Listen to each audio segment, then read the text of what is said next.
Isa ka kapuso naton nga deaf mute o kung hindi makahambal kag hindi makabati nagadalas ang inspirasyon matapos nagtukod kag nagamanage sa isa ka kapihan sa Tubungan, Iloilo.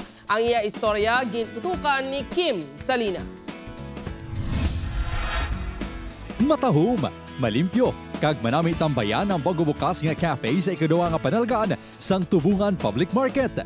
Magluwas sa kape, you can quench your thirst sa ilaman mabugnaw kag saboroso nga milk teas, shake kag fruit teas.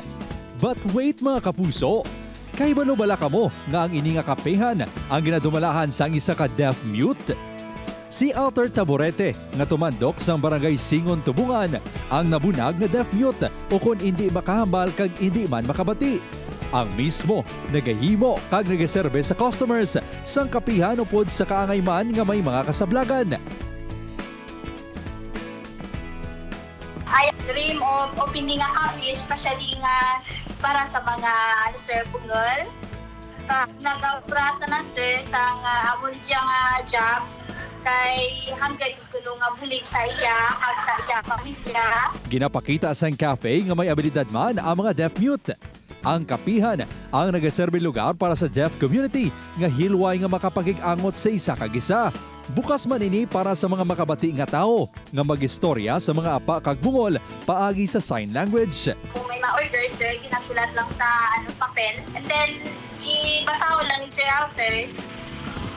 Amo lang sila sir, amo lang pag-communicate sa ila. Ang kapihan, ang labing-unang nga cafe nga ginadumalahan sang deaf mute sang banwa. Ang ngalan sini nga Smile Cafe, naghatagid sang yuhom sa mga customers. Lami good apple, lami ang sweet ang lugar. Lami lang. Ang ining inisyatibo ang gindayaw kag suportado sang Persons with Disability Affairs Office sang MSWDO Tubungan.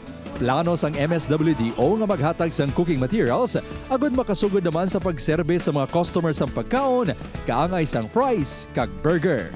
Upod Kirmel Porquia, Kim Salinas, 1 Western Visayas.